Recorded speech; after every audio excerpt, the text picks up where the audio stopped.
Hey everybody, this is Rydo and we're back to another recording of Hearthstone. Today is Wednesday, April 24th. We are going through the news. We're on the European account, so we have three things left over because the European account is always at a different point. So let's re-roll this. So I need to play Pirates, Mage class cards, Warlock class cards. First things first, we need to do the Tavern Brawl. And this Tavern Brawl is just giving us legendary decks from, well, not legendary decks as in the decks are full of legendary cards, but decks that have been played by professional esports players and won before, so we'll see here. So, watch your... yeah, I'm going to be playing rogue cards, and this will be a high-level rogue deck of some sort by a professional player. And they'll even change our names in a second here to be the name of the person we played as, playing as. Or that's what it did on the Americas account, at least. Yeah, see, now it changed my name from Rydo to Firebat. Firebat suddenly beat well, rewind if you want to see that, I guess. Let's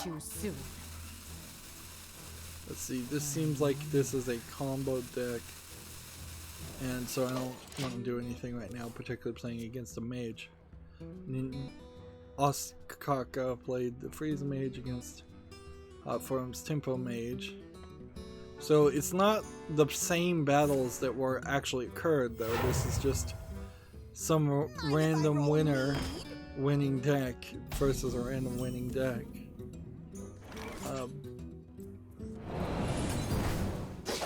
Job's done. This clearly is just a combo card.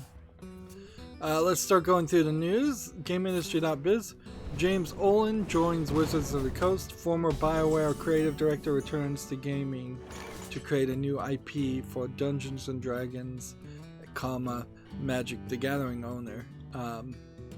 Which Wizards of the Coast did not own Dungeons and Dragons originally, and Wizards of the Coast, I believe, is also now owned by Hasbro. So a lot seems like has changed here now over the years. Now, what does it really mean that the BioWare creative director is not a BioWare? I think it's probably pretty accurate to guess that most of the people at BioWare now are not so much the people that were at BioWare when Mass Effect 1, 2, and 3 were being made. Now, you probably aren't going to see something that is extremely close to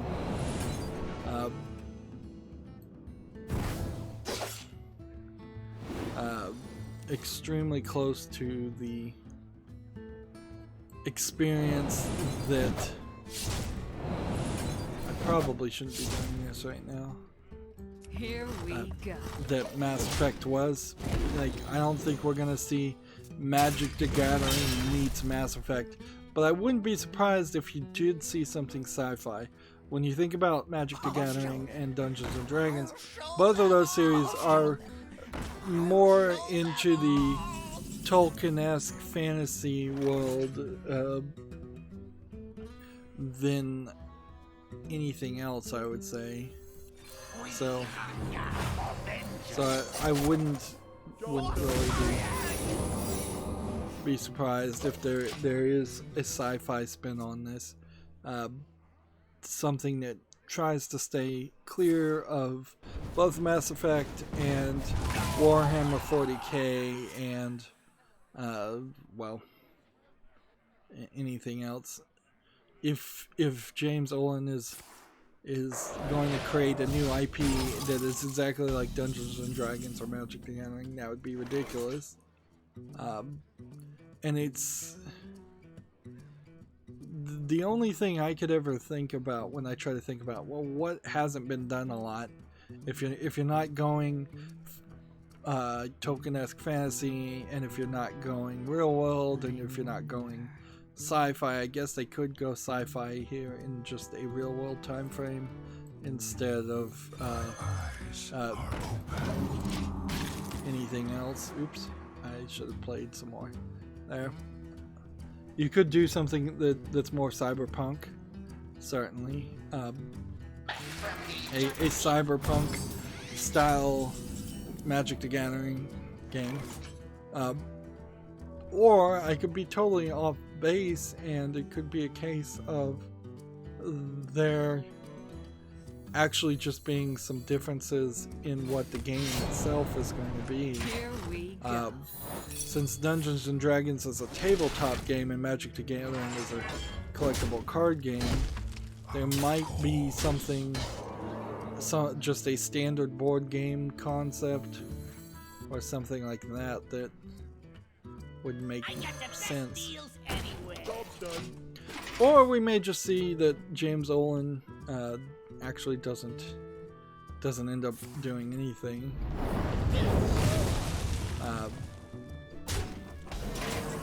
So this is kind of one of those wait and see stories, unfortunately, and that's the case for a lot of stories. Is just wait and see what happens. I want to return that enemy minion.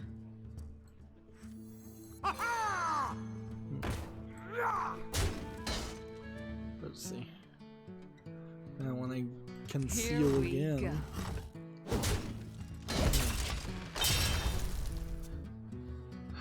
Moving on, we have an article here. Gamasutra has an article. A Super Mario Bros. Commodore 64 fan port has been hit with a DMCA takedown. So there's Nintendo of Japan still taking down fan-made ports of games that could only be played on a Commodore 64 emulator or an original Commodore 64.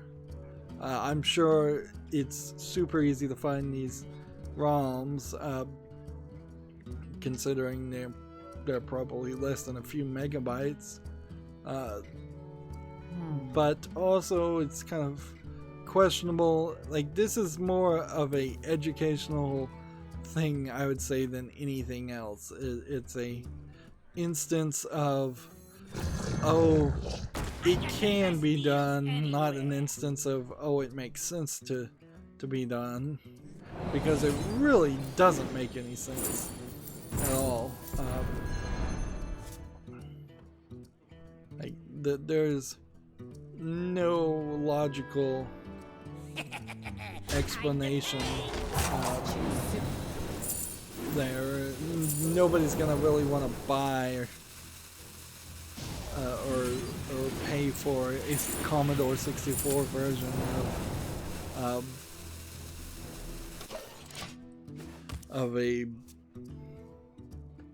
of Super Mario Brothers.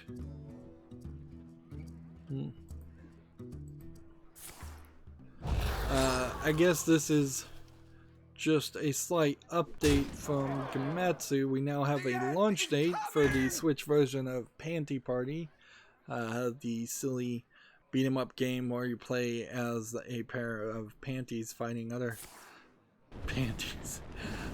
Stupid joke game, basically. It's coming out on the Nintendo eShop for $14.99 on April 25th.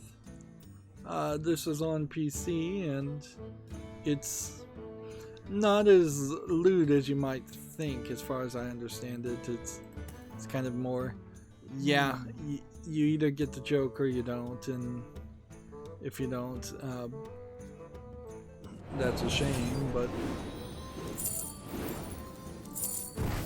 let's see.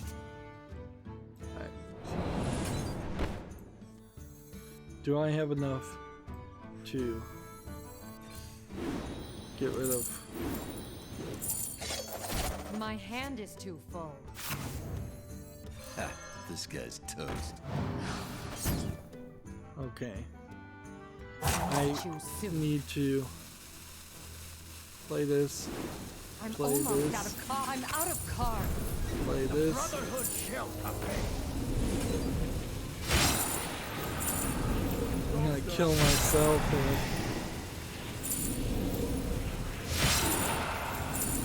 Yeah, I just managed to kill myself.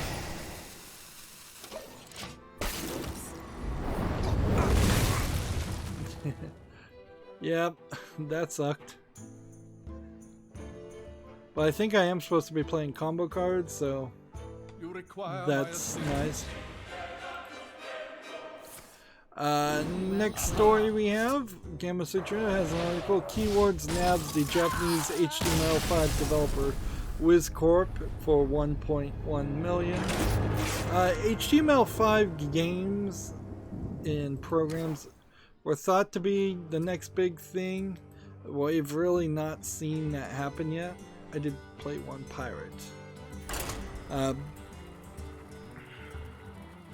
The thing I think is HTML5 games in particular are just there to kind of replace the market of terrible Java games, since Java's not being supported really anymore. And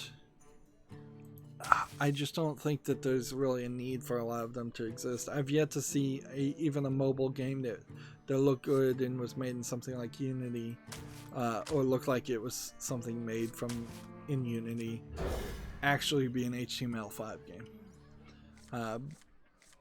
So yeah, maybe there will be an HTML5 version 2.0 or something. Firebat's Warlock was banned. I don't know if it was banned. Freeze Mage. Is what this deck is, basically. I imagine what they mean by banned is that there were several decks, pre-constructed decks, that you picked, you built yourself, and then your opponent could ban one of the pre-constructed decks. That seems how a lot of the tournaments work. Moving on, Game Sutra has an article. GB Studios offers a free Game Boy inspired way to create 2D games. This is in color, so that is in part a major part of my complaint about Game Boy games, or games that look like they should be on Game Boy games.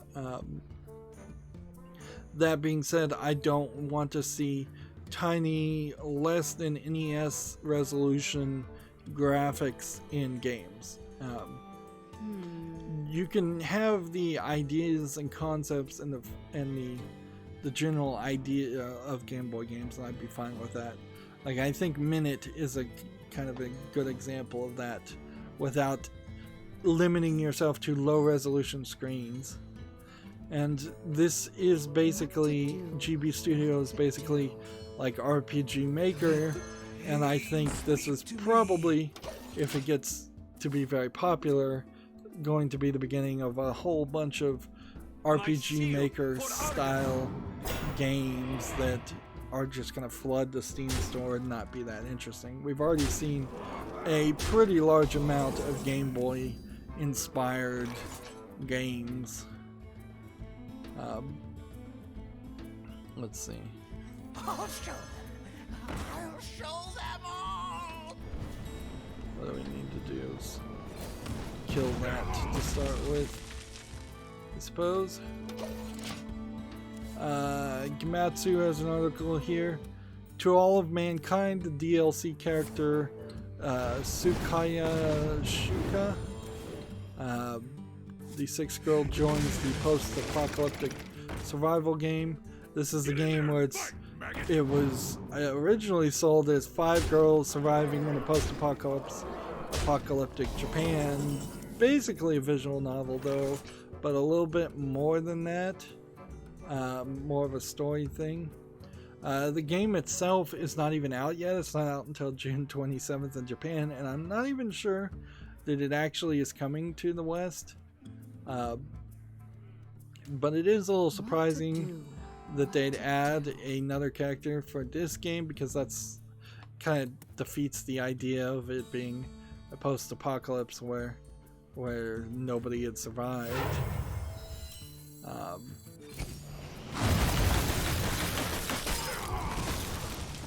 So yeah, that is something I guess I wasn't expecting there. It is very Japanese though to be like, hey, let's advertise our game that's not even out yet again by trickling out a little bit more information. It's very, very typical Japanese to do that.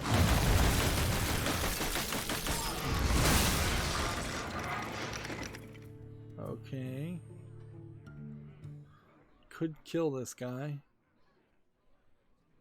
Or you could, yeah, probably should kill this guy. And then end the turn.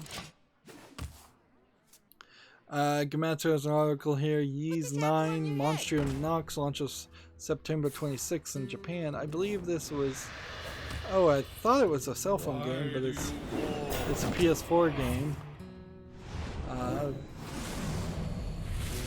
It seems like it was less than a year ago that a new Ys game had already come out, so maybe I'm wrong about that. Maybe I'm thinking of a different JRPG series. Not much to really go on when you're looking at a character from the behind and a decently animated background screenshot. Like, I would say the Ys series of games has not quite yet been as much of a success as I'd like to see it being. Alright, let's see. Let's do this. And then play this. And then play this. And then the turn. We have a lot of Gamatsu articles today. I imagine there was a reason for that, but I'm not sure what it is. I feel icky.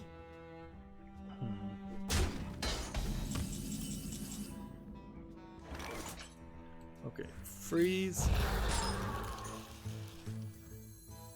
Play this. Deal 5. Kill this one, I guess.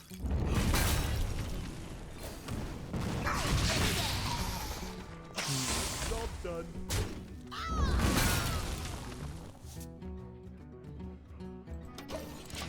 See, this is funny because next turn I can play this, restore my health to 15, and start playing rather conservatively. Put this apple on your head.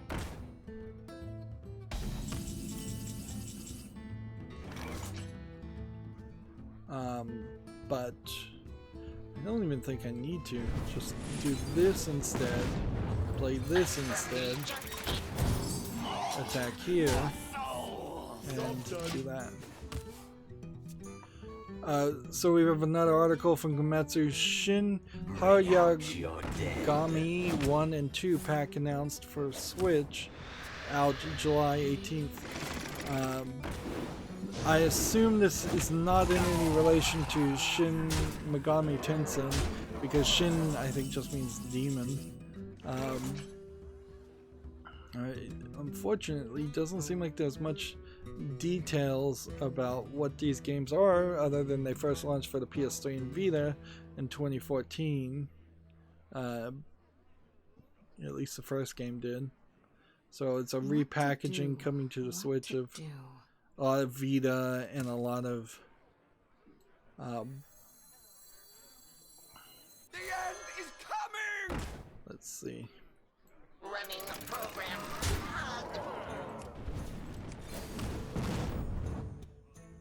Let's see. Can play that just fine. And I can play this if I want to. And draw a card. Might as well. If I roll knee.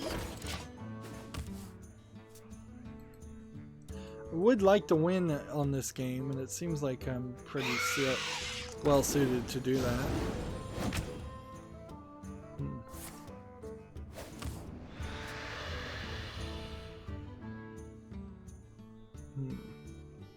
You call that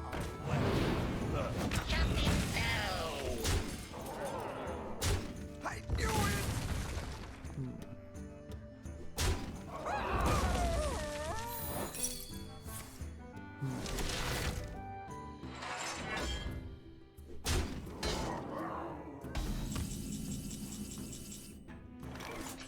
Okay, well, I could do this, and I can do this, and I can win.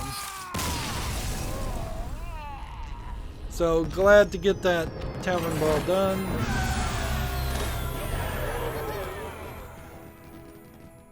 And I was playing mage cards that whole time too, so I guess I was also working towards the daily quest.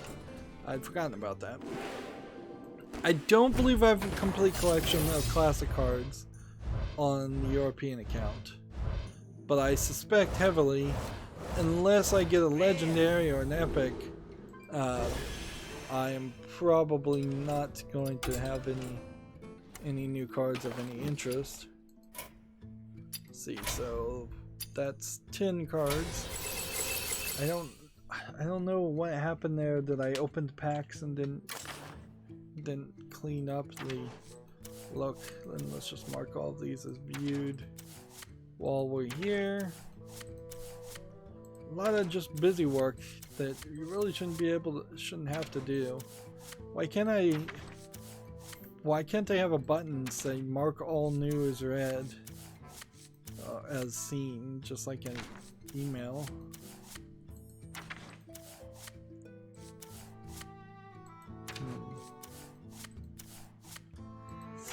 It's just not working.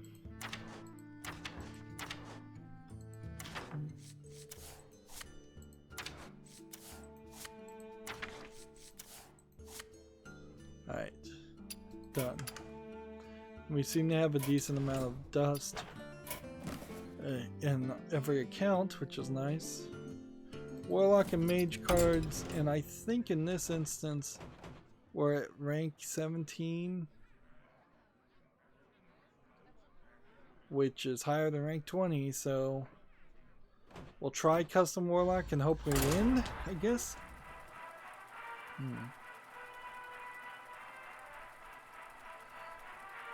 Next article from Komatsu, a lot of articles from Komatsu. The Fruit, Labyrinth, and Eden of Grisalia full package have been announced from for Switch. So that's the Fruit of Grisalia, the Labyrinth of Grisalia, the Eden of Grisalia. Visual novel games. I'm fairly certain of what they are. More and more coming to the Switch. Particularly if the new cheaper Switch that is rumored comes out, you could definitely see where eShop sales and sales of niche visual novel games might go up a lot more in Asian countries, as if it's like you don't have to have a Vita anymore and find these old expensive out of production Vitas to play your games. Instead, you can have a nice new cheap Switch that focuses on portability to play those games. And a visual novel in particular is not going to be visually intensive usually, so they're probably incredibly easy to port.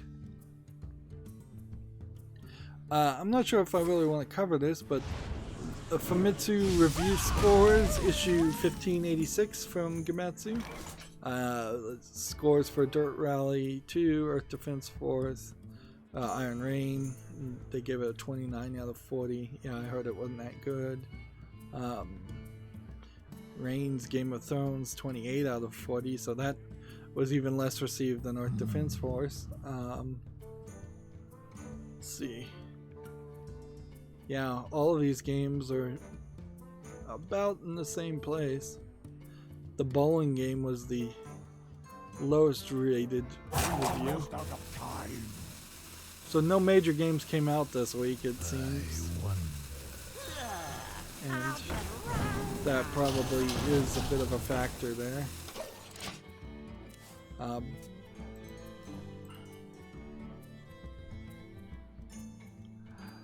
Let's see. Next we have an article. Burger Time Party has been announced for the Switch, which I'm not exactly sure how you make a party game from Burger Time, but it's an interesting idea. I guess I'll watch this trailer and see what happens. See if it can show me how the game plays, or if it is just possibly a slight improvement graphically over what the old game was. Oh, the trailer just blew by. Yeah, this teaser trailer shows nothing other than a still image. Wow. Yeah, so I'm assuming it probably is just a better graphics version of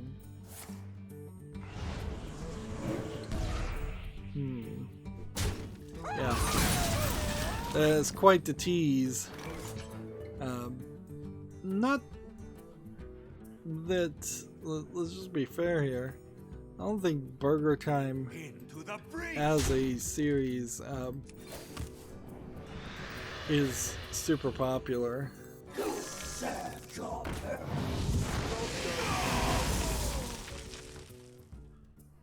For every other minion on the battlefield. So, yeah.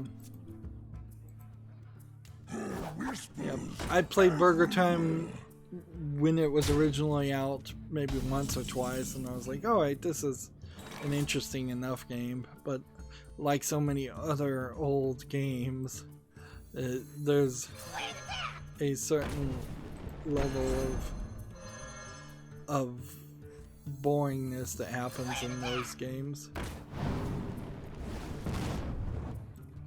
Your magic shall not save you.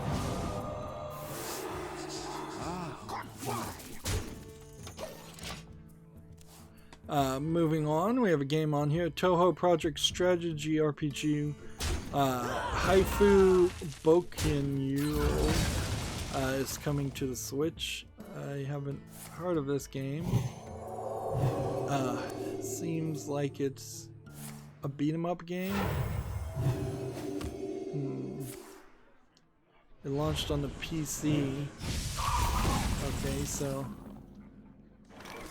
let me do some research and see if we can find a Steam link to this.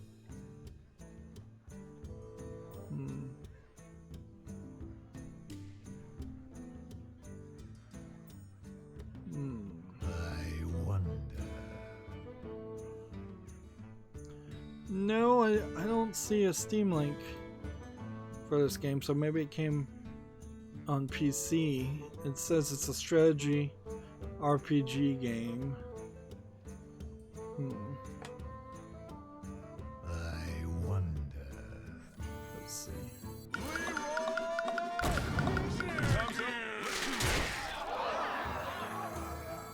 It's hot.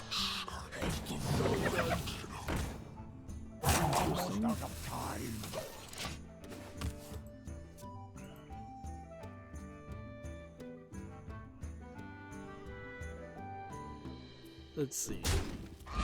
Next article we have Splatoon 2 version 4.7.0 update now available.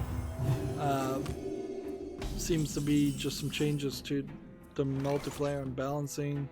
Doesn't seem like there's any major additions to it. The sad thing is, I kind of wish I could play through at least the single player DLC that came out for Splatoon 2, I believe. So many. And I think that there's a level of single player content that can be done in general for Splatoon. I played that wrong. I should have attacked first, then summoned that on that side. But by the time I get around to actually playing Splatoon 2, there will be probably no player base. And even if I was playing it right now, when it first came out, I'd be playing against a bunch of kids for the most part, so it'd be super easy and an unfair challenge. Well, we have an article here that is not from Gamatsu, finally. China's SAPP implementing new regulations on game approval. So these new regulations are going to be no blood, no alcohol. Let's see. I think we've already kind of talked about this. Images of blood and dead bodies are taboo. In addition, they can't pull a Danganronpa and change the color of the blood. Gambling is also forbidden. Limited number of games being approved. Let's see. No more Imperial Harem games or Palace official competitions. Apparently. I saw alcohol too was one they didn't want promoted. I wouldn't be surprised if it's also smoking too. Alright, so let's do this and then do this and then this and this and this and then draw a card and then this.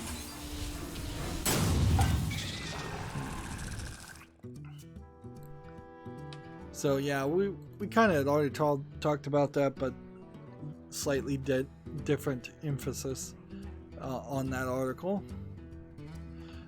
Next, we actually do have games that came out on Steam too. We have a game here on Steam called Dead Quest, which is a top-down twin-stick shooter.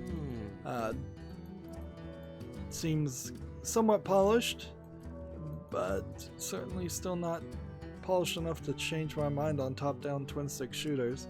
$3.99 with a 20% discount. Yeah, I'm gonna not put that on the list.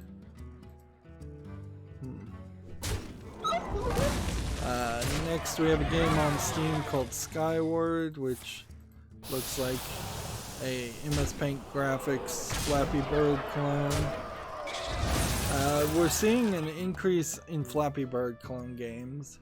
This is $1.99 with no discount and 20 achievements, which makes me think it's an achievement game.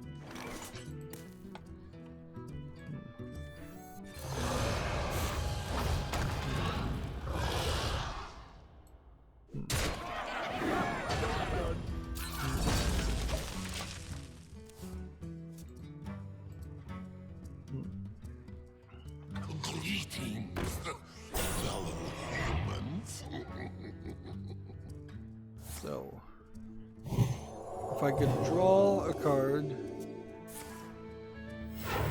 that was a beast, which is kind of unlikely. We are one. We are one. Interesting. My shield for Argus.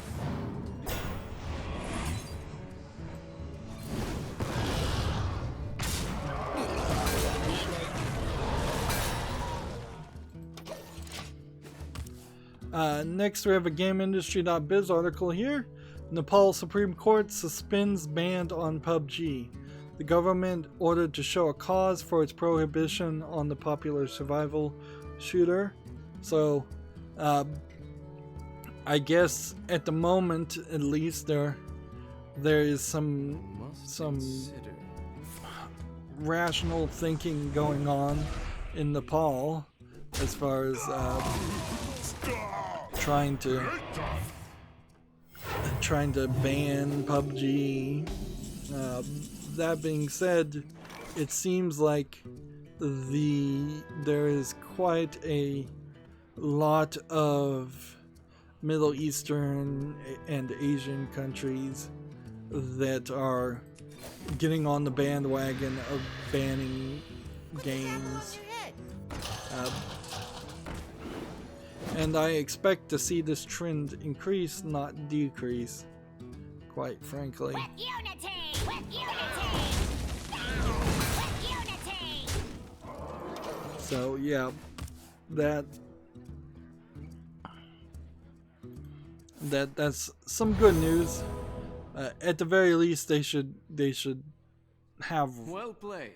better reasoning. You have better. My perspective, a lot of it on these country bans in general, is that they're not bans like other countries have done just on kids playing the games. They're bans on any citizen of any age and any level of maturity playing the games. And I don't feel like that is right. I don't feel like countries should not have should try to take away the freedoms of their citizens who are adults and can make their own choices. A lot of it seems to be based on movements of the country in general towards a more theocratic rule based on religious beliefs and doctrine, You asked for it. and having having opinions enforced upon you by the force of law. So if somebody were to make a ban, at least China is only banning. Well, no, China's a bad example, isn't it? Because they are totally banning games by not approving games. If you were going to tell me that Mortal Kombat 11 was not allowed to be played by 4-year-olds, nobody's going to complain about that, or very few people will, at least. And still, there is an argument to be made that, well, if the parents of that 4-year-old who are responsible for their child want to allow their 4-year-old to play Mortal Kombat 11, I think it probably should be alright. I don't think Mortal Kombat 11 is so horribly inappropriate, even as a game full of blood and violence, and no longer even full of any really risque clothing for the females, at least. Like, maybe that would be a case of poor parenting to the point of having the children taken away, but yeah, I don't think that legislators who don't know what's going on should even step into that field. It's never made any sense when it was books. It never made any sense when it was music. It's never made any sense ever. Banning is just not the way towards a free and prosperous society.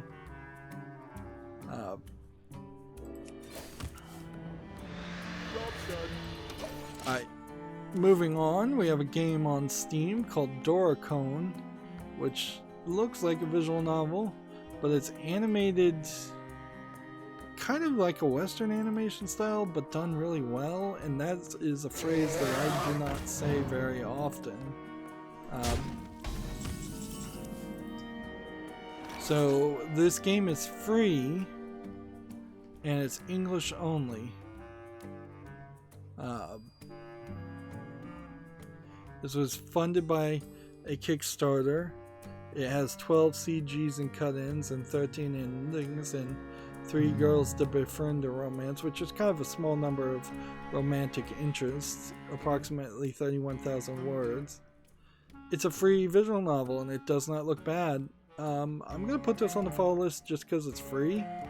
But yeah.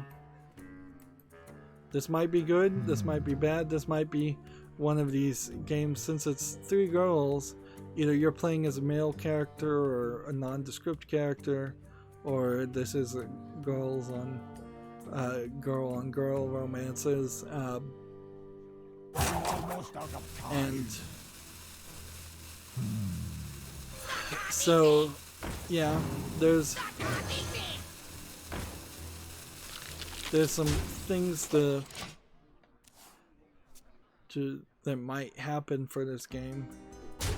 It actually does say GXG, girl romance. I wouldn't be surprised, since this was kickstarted, if this gets reported on by a bunch of the SJW people as yet another Western visual novel that gets over-reported on, while so many Eastern visual novels get ignored. In the a la Lady Killer in a Bind and Dream Daddy, Dad Simulator, and Butterfly Soup, all talked about way too much last year.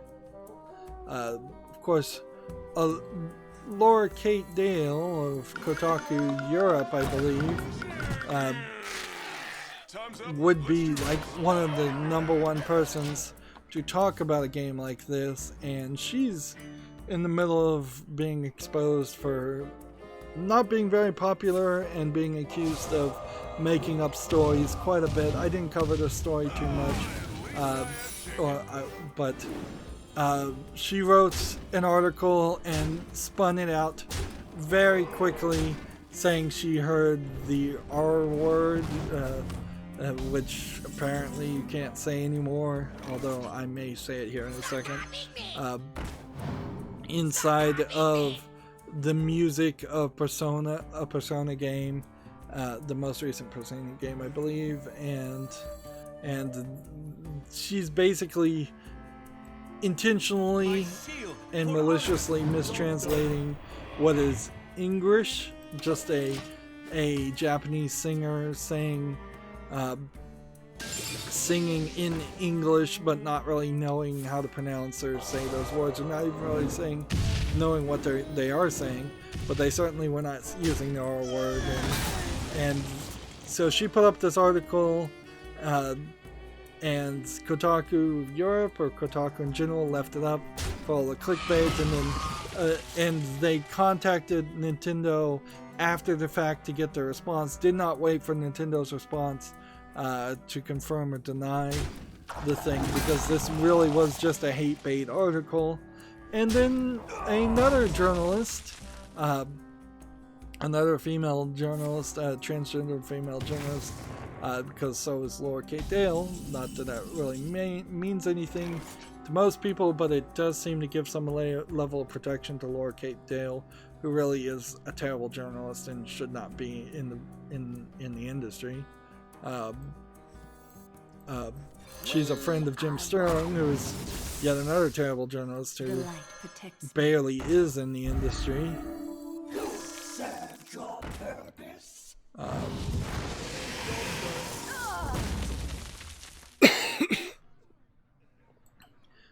But yeah, somebody wrote an article about her history of kind of making up stories and making hate bait, and so there's drama around that in general. And she eventually left Twitter. But Kotaku, I think, deserves as much of the blame as Laura Kate Dale does, or Kotaku Europe, or just Kotaku in general, because they're claiming they couldn't take down the article because of technical issues, which is BS, and they were leaving it up to try and get as many views as possible. They did not put they've left the article up, I think, even now. I haven't really gone and checked. But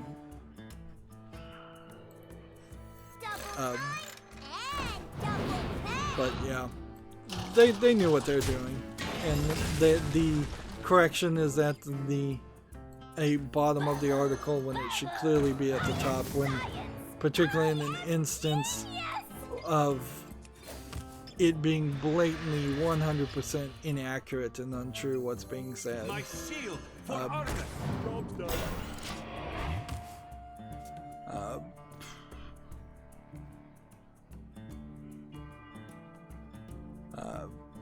Is there anything else to say about that? No. No, I don't think so. But I did want to throw out my own little opinion piece here. at least for Giant Bomb, since I listened to the Bombcast yesterday, they sung very high praises to for Mortal Kombat 11. So what I want to keep an eye out for here is if we start seeing a lot of the mainstream SJW, and I wouldn't even say Giant Bomb is super SJW. I want to see if a lot of those institutes sing the praises of Mortal Kombat quite a bit. In particular, if we can attribute to any of those praises actually being sung because of Mortal Kombat's we've been disrespecting women with the bikini armor up until this point, but now we're better and now we're woke, so please love our game because of that. And that will be something that we'll just have to play out, and we'll have to see if the sales are good on Mortal Kombat 11, which it really shouldn't be. Like Mortal Kombat 9, 10, and 11 sales should have been bad. The games aren't that good, it seems to me.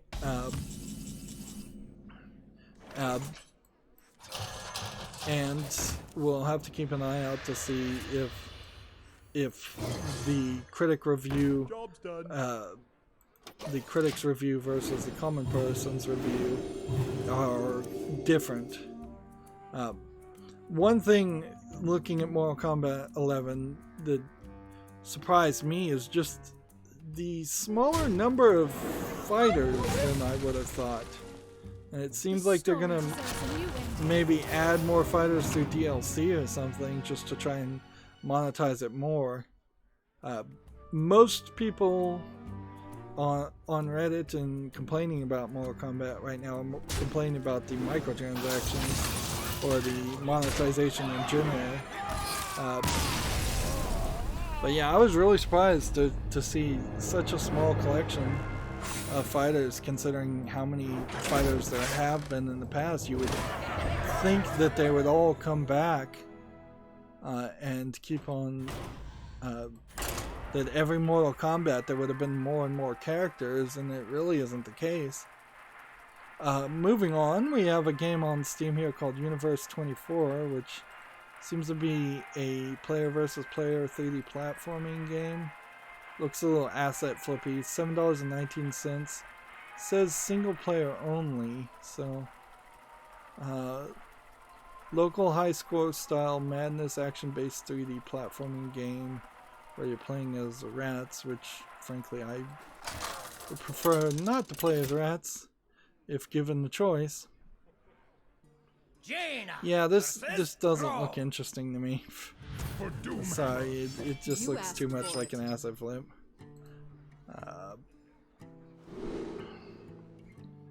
Let's see, next we have a game on Steam called Stein.World that looks like an RPG Maker game. It's already mixed. It might be like a Stardew Valley clone. It's free to play. Online multiplayer, so yeah. An online multiplayer Stardew Valley style game. Kind of makes some sense, but I didn't like Stardew Valley, so that's an interesting. So that doesn't interest me. Here we have a GameIndustry.biz article where it just says page not found. Okay, so I wonder what that means. Like, you really shouldn't take down pages as a journalist. It should be there. It should just be with like a big X through everything. It's just like this page originally had this article for a historical sake. Here it is, but it's 100% inaccurate and disavowed right at the top. Something along that lines. Gamma Sutra has an article here.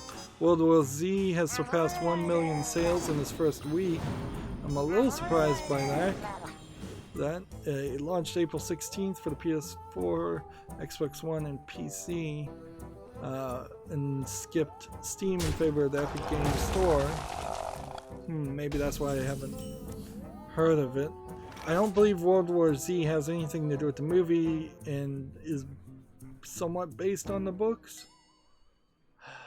But I guess maybe we are in a bit of a point where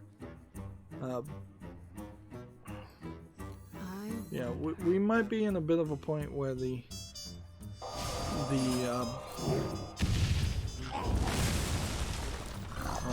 played that wrong.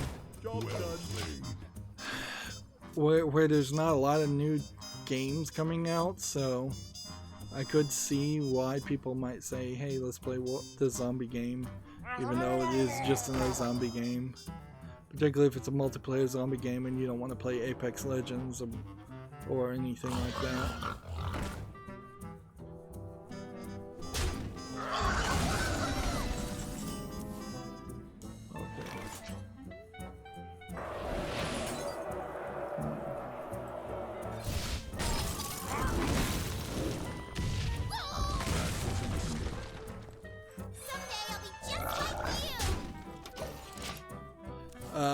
Check Raptor has an article here.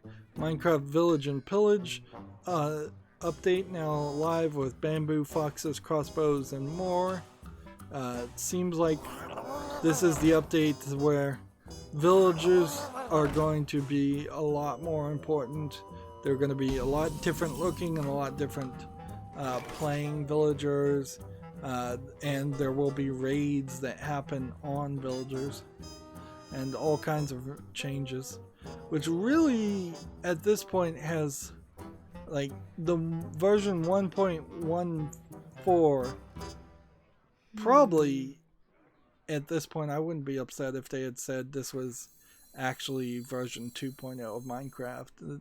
I don't know what really needs to change or be added to Minecraft in their timeline to say that there's twice as much content in the game than there used to be back when version 1.0 came out.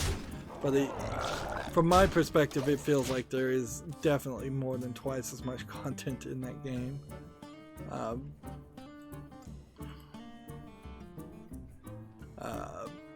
Moving on, GameIndustry.biz has an article here.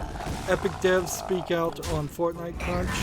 Quote, I was working at least 12-hour days, 7 days a week for at least 4 or 5 months after the survival shooter became a mainstream phenomena. So here's a Epic game directly from Epic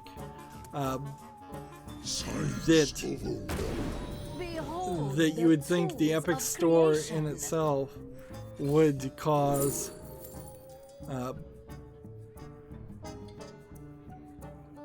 let's see,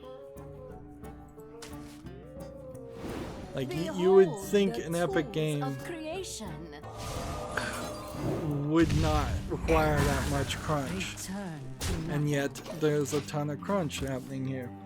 And the Epic Store and all that money that is being thrown behind getting Epic exclusives for Epic Store is not being spent by Tim Sweeney to hire more employees so there's less crunch.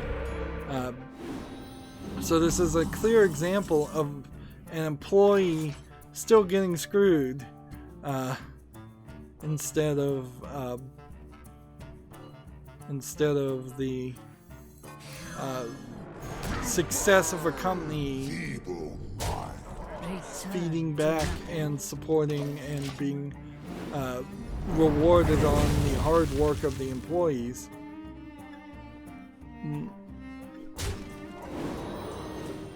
So yeah, Tim Sweeney still feels like a jerk.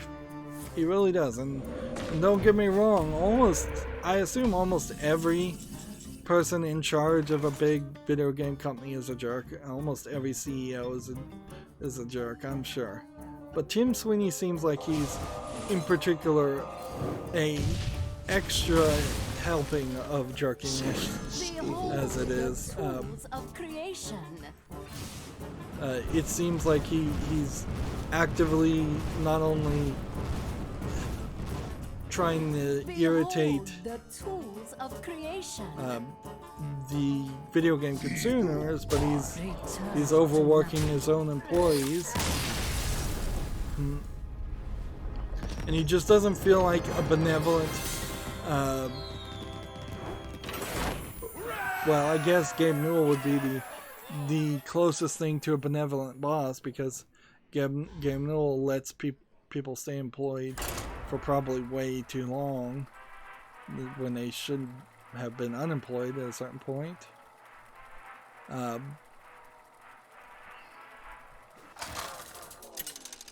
But yeah, seems like Tim Sweeney is still a jerk, and Epic as a company is still a jerk. They're stealing dance moves, stealing concepts from PUBG, overworking their employees, spending money they're getting from those stolen efforts to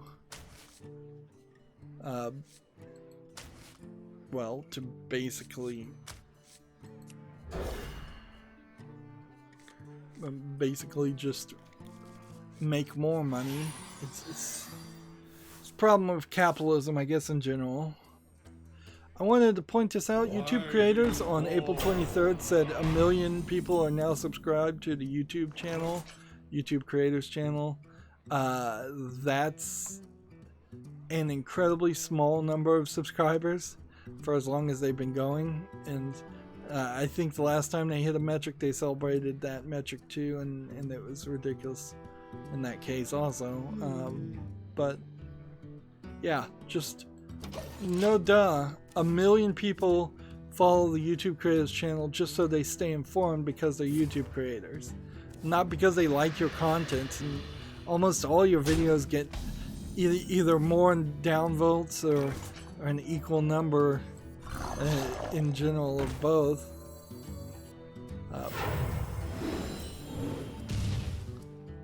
Okay.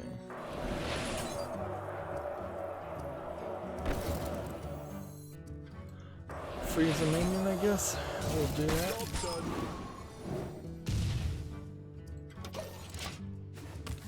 So, but I mean, certainly ridiculous that people would be that YouTube would be celebrating 1 million subscribers. In fact, it would be so easy for YouTube to cheat anyways and just auto subscribe all people who create a YouTube channel to the YouTube creators channel in the first place, and then they would have considerably more numbers of subscribers in the first place. And they could so cheat that. Easily cheat it.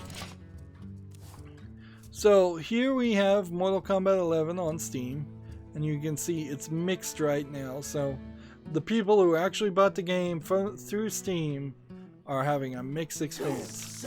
Is that because it has de novo anti-tamper in it? Is that because it's $60 but really you need to pay the $100 premium, plus you need to buy this combat pack and Shao Kahn and Frost if you want those two characters? Like, it's a lot of different monetizations.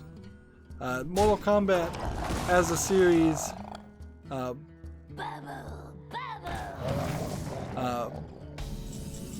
it's, yeah, Mortal Kombat as a series should be super popular and super successful. It really should have never died. It was one of the most popular games ever at one point, and it just, they didn't continue to make more content. That they totally should have been making more of the same and doing that. Here we have a negative review that says, remember that Frost can be unlocked in-game. You do not have to buy her. She is unlocked by completing Chapter 4 of the story. Also a negative review because NRS should have put that in her DLC page. That's Never Realm something. Comes out of Scummy.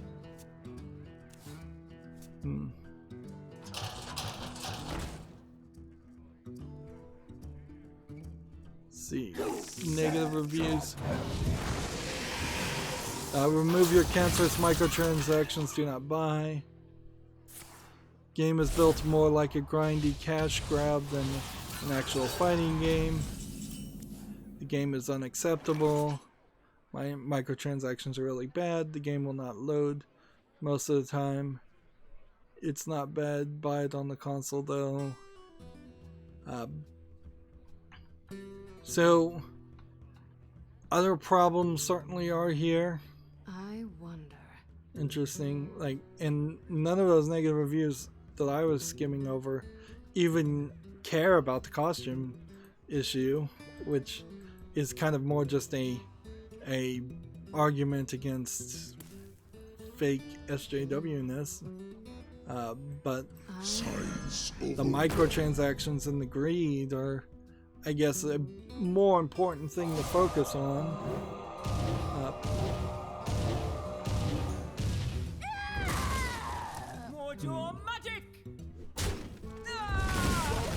So I guess I'll put Mortal Kombat on the fall list and just keep an eye on it. But in general, I don't think Mortal Kombat is going to be one of the fighting games that I try to play when I get into fighting games. I still think it would. I still think there's 4 or 5 other games like Blaze Blue, Dead or Alive,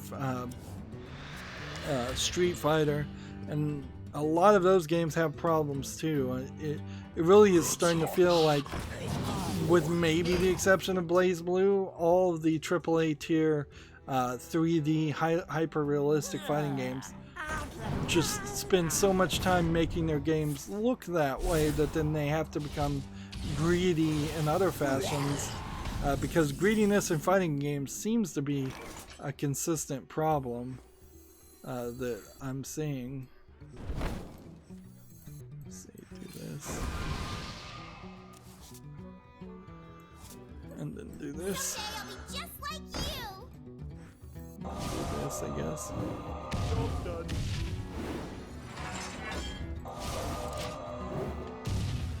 Moving on, Gamatsu has an article. Slay the Spire is coming to the PS4 on May 21st, which I guess means for the most part that Slay the Spire is out of early access. We can look at the Steam page here and see where it is. It's rated very positive and overwhelmingly positive, and I guess it is. Yeah, January it came out of early access. So that's, Slay the Spire is the game that it's going to be. So I'm at this point willing to consider playing it. 1 damage and the 1 to the 1 next. Just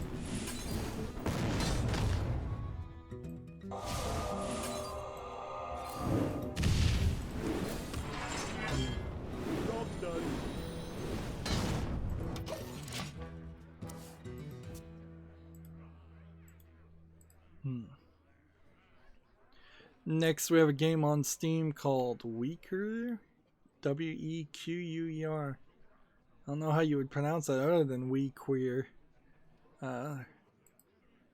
It looks like they're saying it's a chess game that has evolved, but it then has this weird 8-bit graphics that I really don't like. This looks like something that would be on a Game Boy Color instead of a PC modern game. It's free, so I guess the price is right with 6 achievements, but yeah, it does not interest me. In general, the idea of making up your own new style of board game is going to be a hard sell, and I assume that's what this is, and it's not just a game I've never heard of.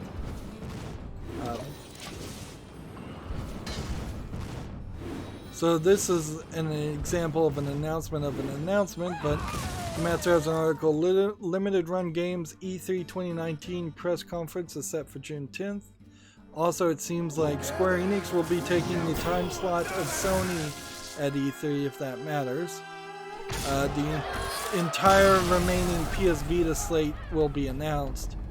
So after the E3 press conference, there will be no more PS Vita games from Limited Run. So right now, as it stands, Microsoft will be at 1 p.m. on the 9th, and then Bethesda will be at 5:30 p.m. So I don't know if there's going to be anything like a Nintendo Direct or something in between that.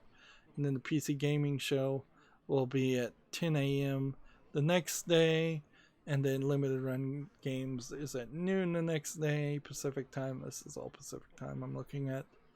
And then Ubisoft will be at 1 p.m. after Limited Run Games. And then Square Enix will be at 6 p.m., which this is what would have been Sony. So here's the thing. Microsoft's going to set the groundwork, and then there'll kind of be nothing else. I don't think I'm really feeling watching the live shows on E3. Even if I was awake and such, I don't think that really did a lot. With a year now having happened, it is pretty obvious that like the information and the announcements I saw didn't change much. I'm gonna look here and see if I have how many pirates are in this deck, because I don't think there's too many, and I need to play 6 pirates. And so I may just make a new pirate deck real quick. Here we go. What is this cursed crew? Pirate. I'm gonna choose this, and then I'm gonna done and finish automatically. And that should be fine. And I don't want to play ranked on this, so I'm just gonna play casual. Next we have a game on Steam called In the Pause Between Ringing, which looks like it is some kind of surreal game. It looks kind of bright and interesting, but I think it really is nothing. I think this really is just a surreal, crazy game. And maybe it's nothing more than a walking simulator. It's free, so if you want to check it out, it's there. But yeah, that's about all I have to say about it.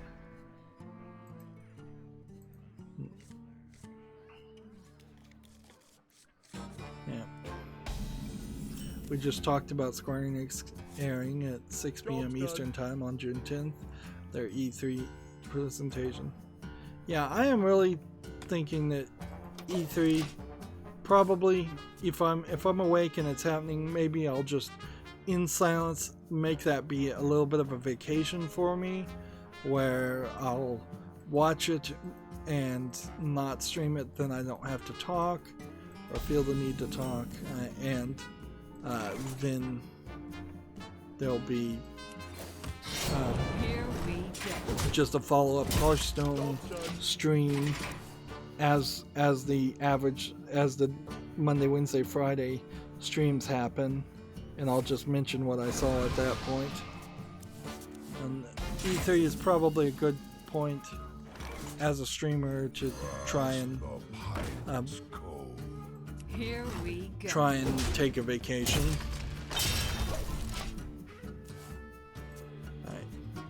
Next we have a game on Steam called Monster Girl Fantasy. It's an RPG Maker game with some nudity and sexual content. We've seen a lot of these low effort games try to sell themselves that way. 15% off for $6.79. Here's a great example of just almost the exact same face being animated over and over. Basically the same body styles. Some monsters, but basically the same hairstyle too. Not a lot different visually there. I would like to see Good tickets don't come cheap. I would like to see a lot more variety in the art styles of the characters.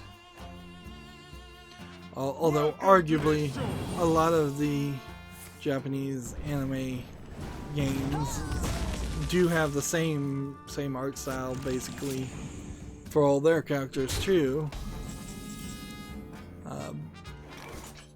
So it might just be a matter of personal preference more than anything else.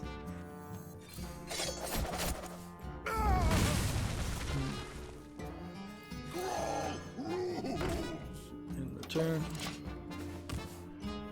Moving on, TechRaptor has an article. See Sonia, When They Cry, and 2 other titles are coming to Manga Gamer.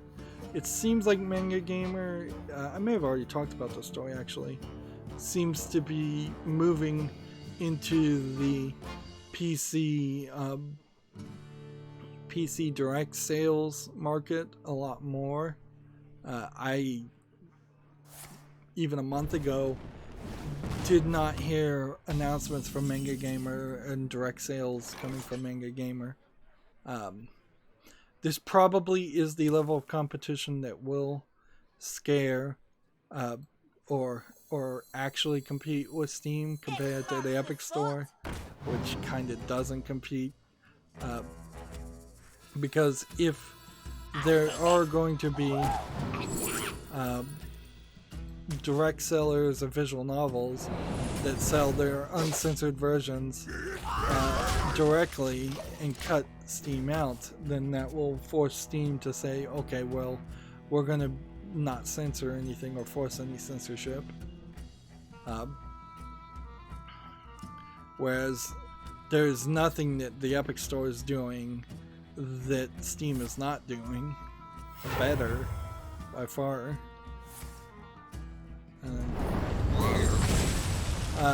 Next we have a game on Steam called Old Edge 2, which is a low effort platforming game for 59 cents discounted. That needs no more attention.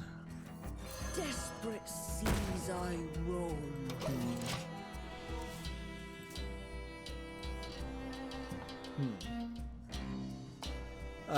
Gamatsu has an article here. Puyo Puyo Esports coming to the West as Puyo Puyo Champions for the PS4, Xbox One, Switch, and PC on May 7th. Puyo Puyo is the Tetris-like game that plays slightly different than Tetris, but not by much. Seems like it's already got a Steam link, so let's see what the Steam link takes us to. Puyo Puyo Champions. Yeah, available May 7th. I'll put that on the follow list. I could see, assuming it is good, I vaguely recall that the last Puyo Puyo game on Steam actually wasn't good.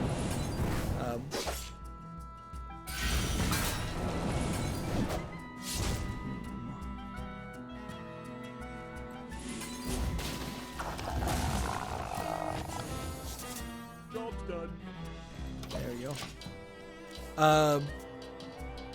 TechRaptor has a follow-up to a story where apparently for 7 years after City of Heroes shut down, somebody was snuck the source code and other bits of information to run a private secret server for City of Heroes, and then finally somebody leaked that information out, and now that private secret server has apparently shut down. I wouldn't be surprised if it's shut down temporarily and then is going to get relaunched. I would assume that since this is basically stolen data that was being used to run the information, run the server, I wouldn't be surprised if the guy was very afraid of potential lawsuits or something like that. Like, Let me go home. for a legitimate reason, really. In the end, City of Heroes is dead. It was dead when the original server went on offline, and it's just dead again, as far as I'm concerned. The reason I heard that the person leaked the information about the private server existing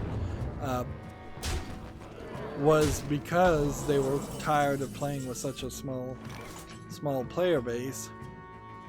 So yeah, I totally get the idea that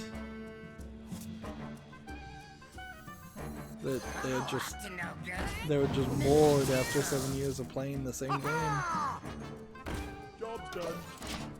Next we have a game that is in Russian, and so I don't know how you'd pronounce that. It's probably Punkna or something, 2019. This looks like it's probably a political Russian troll game in the guise of a low effort game, but I can't really tell what it is or what it's supposed to be. It's early access, English is not supported. It's 88 cents discounted with 29 achievements, which tells me it's probably an achievement game more than anything else. So even if I could speak Russian, I don't think there's anything in that game that would interest me. Alright, so we've got all the daily quests done, and it looks like it's a chance we'll end at rank 17, which is not terrible, but I would like to see my European and Asian accounts end higher. And so it's time to switch to the Asian account, so now's the perfect time to break up the recording. As always, I ask you to like, share, subscribe, comment, and watch every second of my videos. If you want a friend or follow me on any social media sites, there's a bunch of links down below. And if you want to support me even further, there's a link to Patreon, or you can friend me on Steam and gift me a game off my wishlist. Thank you for watching. Have a good evening.